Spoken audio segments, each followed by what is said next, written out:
जय श्री कृष्ण दोस्तों। कुंभ मेला भारतीय संस्कृति और अध्यात्म का सबसे बड़ा उत्सव है। यह केवल धार्मिक आयोजन नहीं बल्कि एक ऐसा पर्व है जिसमें लाखों लोग अपनी आस्था और विश्वास के साथ भाग लेते हैं। कुंभ मेले का आयोजन हर 12 वर्षों में 4 पवित्र स्थानों प्रयागराज, हरिद्वार, उज्जैन और नासिक पर होता है। इन स्थानों को पवित्र इसलिए माना जाता है क्योंकि यहाँ समुद्र मंथन से प्राप्त अमृत की बूंदें गिरी थी। कुंभ मेले की कथा का संबंध समुद्र मंथन से है। आइए जानते हैं क्या है कुंभ मेले का पौराणिक रहस्य। कुंभ मेला इतना विशाल और भव्य होता है कि अंतरिक्ष से भी देखा जा सकता है।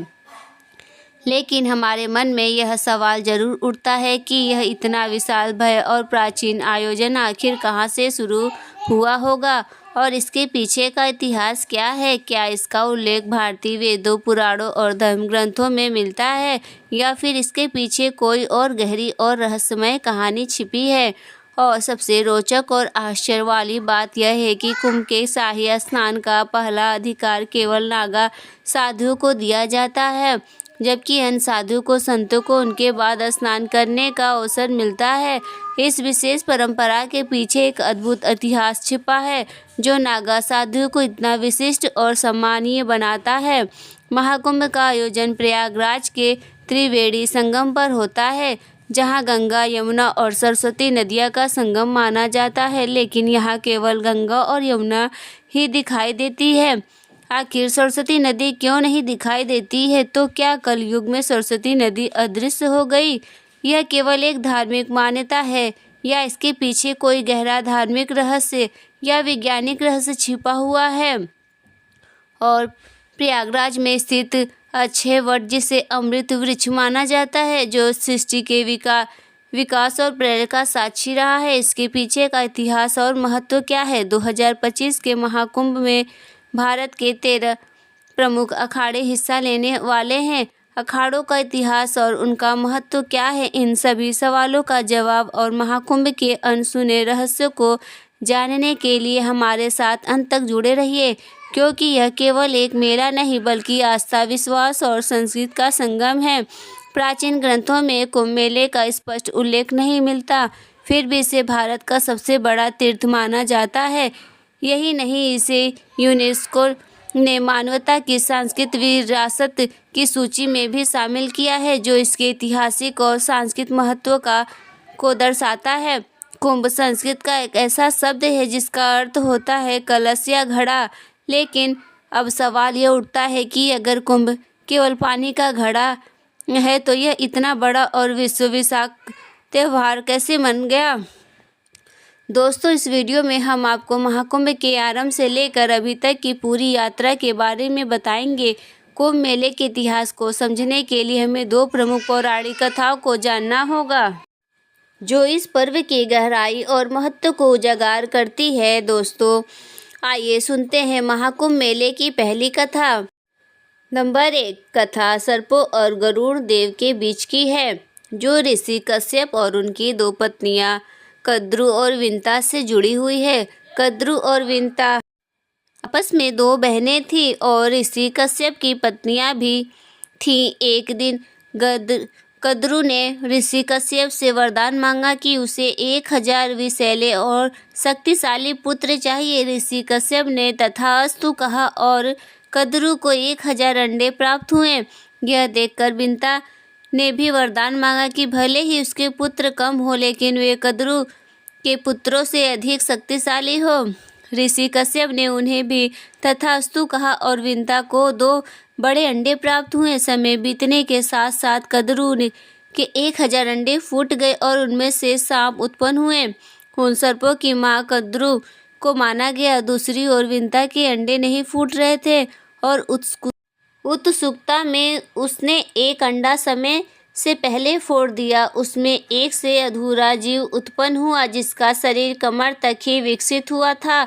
वह जीव गुस्से में बोला, माँ, आपने मेरे साथ यह अन्याय किया है, लेकिन कृपया आप दूसरे अंडे के साथ ऐसा मत कीजिएगा। वह जीव उड़ गया और उसका नाम अरुण रखा गया। आगे चलकर वह सूर्यदेव का सारथी बना। एक दिन कद्रू और विनता ने सूर्यदेव के सफ़ेद घोड़े को देखकर शर्त लगाई। विनता ने कहा कि यह घोड़ा पूरी तरह सफ़ेद है, जबकि कद्रू ने कहा कि उसकी पूंछ काली है। यह शर्त उनकी प्रतिष्ठा पर आ गई और तय हुआ कि जो भी हार जाएगा उसे दासी बनना पड़ेगा। कद्रू ने अपने नाग पुत्रों से कहा कि वे सूक्ष्म रूप धारण कर घोड़े की पूंछ से चिपक जाएं ताकि वह काली दिखाई दे। नागों ने ऐसा ही किया और कद्रू शर्त जीत गई। विनिता को हार मानकर दासी बनना पड़ा। कुछ समय बाद विनिता के दूसरे अंडे से एक शक्तिशाली जीव निकला जिसका चेहरा गरुड़ पक्षी जैसा था और शरीर मनुष्य जैसा था।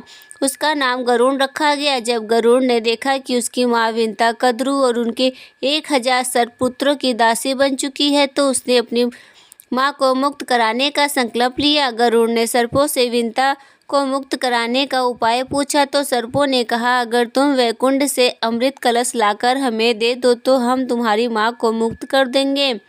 गरुड़ ने यह शर्त मान ली। वैकुंठ धाम पहुंचकर गरुड़ ने अमृत कलश प्राप्त किया। देवताओं ने उन्हें रोकने की कोशिश की, लेकिन गरुड़ अपनी अद्वितीय शक्ति के बल पर सफल रहे। विष्णु जी ने गरुड़ को रोका और उनसे पूछा कि इस कलश को क्यों क्या कर रहे हो, जबकि इसे खुद ग्रहण नहीं कर रहे हैं। गरुड़ ने अपनी माँ को मुक्त कराने की व्यवस्था सुनाई। विष्णु जी ने गरुड़ से कहा, अगर मैं तुम्हें यह कलश ले जाने दूँ तो तुम हमेशा के लिए मेरे वाहन बनोगे। गरुड़ ने इस शर्त को स्वीकार कर लिया। गरुड़ ने अमृत कलश सर्पों के पास पहुंचाया, लेकिन विष्णु जी ने अपनी मायावी शक्ति से अमृत कलश को वहां से गायब कर दिया। गरुड़ ने अपनी माँ को दास्ता से मुक्त कराया। इस यात्रा के दौरान गरुड़ पर इंद्र ने कई बार हमला किया, लेकिन वह असफल रहे। अमृत कलश से अमृत की कुछ बूंदें हरिद्वार, प्रयागराज, उज्जैन और नासिक पर गिरी। यही कारण है कि इन 4 पवित्र स्थलों पर कुंभ मेले का आयोजन होता है। महाकुंभ से जुड़ी सबसे लोकप्रिय दूसरी कथा है समुद्र मंथन की, जिसे देवताओं और असुरों के बीच हुआ एक महान प्रयास माना जाता है।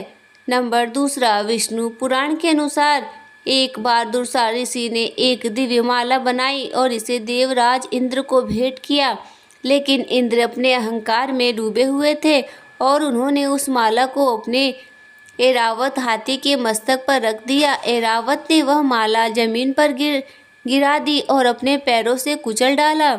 महर्षि दुर्वासा ने इसे अपना अपमान समझा और क्रोधित होकर इंद्र को शाप दे दिया कि उनका वैभव नष्ट हो जाएगा और सभी देवता अपनी शक्ति को खो देंगे। इस शाप के बाद देवता कमजोर हो गए और असुरों को पराजित हो गए। अपने वैभव और शक्ति को पुनः प्राप्त करने के लिए ब्रह्मा जी ने देवताओं को सुझाव दिया कि वे असुरों के साथ मिलकर समुद्र मंथन करें। इस मंथन से अमृत निकलेगा जिसे ग्रहण कर वे अमर हो जाएंगे। यह बात जब देवताओं के असुरों के राजा बलि को बताई तो वे भी समुद्र मंथन के लिए तैयार हो गए। वासुकी नाग की नेति बनाई गई और मंदराचल पर्वत की सहायता से सावन के महीने में ही समुद्र मंथन किया गया। अमृत का कुंभ यानी कलश मिलते ही असुरों और देवों में युद्ध हो गया। वामन पुराण के अनुसार आचार्य बृहस्पति ने इंद्र के पुत्र जयंत को संकेत दिया कि वह अमृत कुंभ लेकर भाग जाए। दैत्य अमृत कुंभ के लिए उसका पीछा 12 दिन तक करते रहे, जो कि 12 वर्ष के बराबर था, क्योंकि उस समय पृथ्वी का 1 वर्ष देवताओं के 1 दिन के बराबर था। युद्ध के समय अमृत कुंभ से त्रिलोक के 12 स्थानों पर अमृत की बूंदें गिरी। इनमें से 8 स्थान देवलोक में और 4 स्थान पृथ्वीलोक पर स्थित है। हरिद्वार, प्रयागराज, उज्जैन और नासिक यही वह पवित्र स्थान है जहां अमृत की बूंदे के कारण कुंभ मेले का आयोजन शुरू हुआ। लेकिन कहानी का सबसे महत्वपूर्ण हिस्सा जिसे जानना आपके लिए बेहद जरूरी है अभी बाकी है। श्रीमद् भागवत पुराण के अनुसार कुंभ का जो विवरण है उसके अनुसार सागर से समुद्र मंथन में 14 रथ निकले थे, जिनमें सबसे पहले हलाहल या कालकूट विष निकला था। इस विष की ज्वाला इतनी तीव्र थी कि सभी देवता और दानव इससे जलने लगे थे। तब भगवान शिव ने देवता, दानव और समस्त सृष्टि की रक्षा के लिए विष को खुद पी लिया था। विष की तीव्र जलन के कारण शिवजी का कंठ नीला पड़ गया था, इसलिए शिवजी का एक नाम नीलकंठ पड़ गया। विष की ज्वाला को कम करने के लिए सभी देवताओं और दानवों ने शिवजी को शीतल जल चढ़ाया। इसके बाद उनके शरीर का ताप और जलन कम हुआ। यही कारण है कि सावन में शिवजी का जलाभिषेक किया जाता है। ऐसा कहा जाता है कि जब शिव जी ने समुद्र मंथन से निकले हलाहल विष को ग्रहण किया तो उसकी कुछ बूंदें धरती पर गिर गई। जिन घास की पत्तियों पर यह बूंदें गिरी उन्हें सांप ने चाट लिया, जिससे सांप की जीभ बीच से कट गई। वहीं कुछ विष की बूंदे को बिच्छू और अन्य विषैले जीवों ने ही ग्रहण कर लिया। इसी कारण यह जीव जहरीले हो गए। इसके बाद कामधेनु गाय, उच्चैश्रवा घोड़ा, ऐरावत हाथी, कौस्तुभमणि, कल्पवृक्ष, अप्सरा, रंभा, माता लक्ष्मी, वारुणी, चंद्रमा, 5 जन्म, शंख, पारिजात वृक्ष, सारंग, धनुष, अमृत कलश अर्थात अमृत कुंभ निकला, जिसे विषमोहिनी बनकर भगवान विष्णु ने देवताओं को पिला दिया। इसकी बूंदें हरिद्वार की गंगा नदी, प्रयागराज के त्रिवेणी संगम गंगा, यमुना और सरस्वती, उज्जैन की क्षिप्रपा नदी और नासिक की गोदावरी नदी में गिरी। जहां अमृत की बूंदें गिरी वहां कुंभ मेले का आयोजन शुरू हुआ। प्रयागराज में जहां महाकुंभ का आयोजन होता है वहां गंगा और यमुना का संगम तो साफ देखा जा सकता है, लेकिन सरस्वती नदी दिखाई नहीं देती। फिर भी इसे त्रिवेणी संगम कहा जाता है। तो दोस्तों, अब हम इस सवाल का जवाब जानेंगे कि सरस्वती नदी अदृश्य क्यों हो गई। इसके पीछे वजह जानने के लिए हमें इतिहास और पौराणिक कथाओं में झांकना होगा। महाभारत के शल्य पर्व में सरस्वती नाम से नदियों का उल्लेख मिलता है। श्रीमद् भागवत पुराण में सरस्वती नदी के प्रवाह और उसके स्थानांतरण की एक रोचक कथा का वर्णन है। पुराणों के अनुसार प्राचीन काल में सरस्वती नदी श्रवण भूमि में ब्रह्मा करती है। कालांतर में इस भूमि का नाम श्रवण राष्ट्र हो गया और धीरे धीरे यह सौराष्ट्र कहलाने लगा। उस समय सौराष्ट्र का क्षेत्र प्राचीन मारवाड़ तक फैला हुआ था और सरस्वती नदी इसी भूमि से प्रभावित होती थी। यहाँ नित्य सरस्वती की पूजा और अर्चना होती थी, लेकिन समय के साथ ही इस प्रदेश के लोग यवनों के संपर्क में आ गए और उनके आचार विचार को अपनाने लगे। इससे दुखी होकर सरस्वती जी ने ब्रह्मा जी से अनुमति मांगी और मारवाड़ एवं सौराष्ट्र छोड़कर प्रयाग में आकर वास करने लगी। कहा जाता है कि सरस्वती के यहाँ से चले जाने के बाद यह समृद्ध भूमि धीरे धीरे मरुस्थल में बदल गई और यही मरुस्थल आज राजस्थान के नाम से जाना जाता है।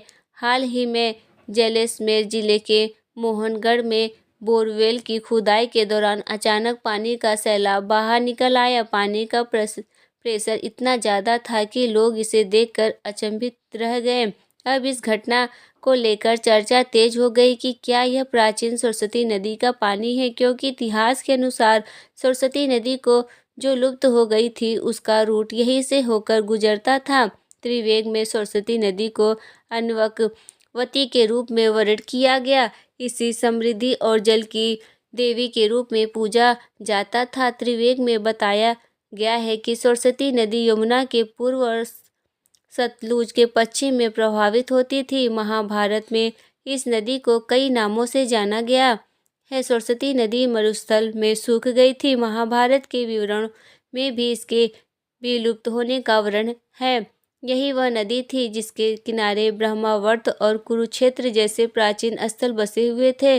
महाभारत में यह भी उल्लेख मिलता है कि बलराम ने द्वारका से मथुरा तक की यात्रा सरस्वती नदी के माध्यम से की थी। इसके अलावा यादव के पार्थिव अवशेषों को भी इसी नदी में प्रभावित किया गया था। इन विवरणों से यह स्पष्ट होता है कि सरस्वती एक विशाल और महत्वपूर्ण नदी थी, जो न केवल धार्मिक और सांस्कृतिक महत्व रखती थी, बल्कि यातायात और परिवहन के लिए भी उपयोगी थी। वैदिक काल में एक और नदी का उल्लेख मिलता है जिसे हम द्विपदती कहा जाता था। यह सरस्वती नदी की सहायता नहीं नदी थी और हरियाणा से होकर बहती थी। समय के साथ जब भीषण भूकंप आया और हरियाणा तथा राजस्थान की धरती के नीचे से पहाड़ ऊपर उठे तो नदियों का बहाव बदल गया और दृश्यद्वपी नदी ने अपनी दिशा बदल ली। आज इसे यमुना नदी के नाम से जाना जाता है।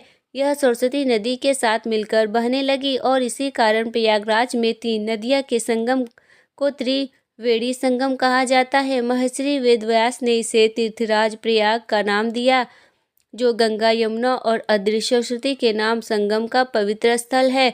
यह स्थान न केवल धार्मिक बल्कि ऐतिहासिक और सांस्कृतिक दृष्टि से भी अद्वितीय है। प्राचीन ग्रंथों में कुंभ का अर्थ केवल एक साधारण कलश है, लेकिन यही साधारण शब्द दुनिया का सबसे बड़ा धर्म और संस्कृति का अमर प्रतीक बन गया।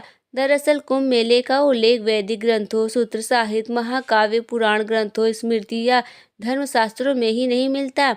ऐतिहासिक किताबों में से माघ मेला या प्रयाग स्थान के नाम से जाना जाता है। कुंभ मेले में शाही स्नान का विशेष महत्व है। पवित्र नदियों में स्नान करना हिंदू मान्यताओं का अहम हिस्सा है। 2025 में कुंभ मेला प्रयागराज में आयोजित किया जा रहा है। इसकी शुरुआत 14 जनवरी 2025 को मकर संक्रांति से होगी और यह 25 अप्रैल 2025 तक चलेगा। इस दौरान करोड़ों श्रद्धालु संगम में स्नान करेंगे और मोक्ष की कामना करेंगे। कुंभ मेला 2025 न केवल एक धार्मिक आयोजन है, बल्कि यह आस्था, एकता और भारतीय संस्कृति का सबसे बड़ा पर्व है। यह हमें समुद्र मंथन की कथा से प्रेरणा लेकर संघर्ष और धैर्य का संदेश देता है। अगर आप आध्यात्मिकता की तलाश में हैं या भारतीय संस्कृति की गहराइयों को समझना चाहते हैं, तो कुंभ मेला 2025 में भाग लेना एक अद्भुत अनुभव होगा। जय श्री कृष्ण। दोस्तों, अगर आपको महाकुंभ की यह जानकारी अच्छी लगी हो तो कृपया कमेंट करके ज़रूर बताएं। वीडियो पसंद आए हो तो लाइक करें और अपने दोस्तों के साथ शेयर करें। कमेंट बॉक्स में जय श्री कृष्ण लिखना ना भूलें और ऐसी और भी बहुत सारी कहानियों को सुनने के लिए चैनल को सब्सक्राइब ज़रूर करें। धन्यवाद।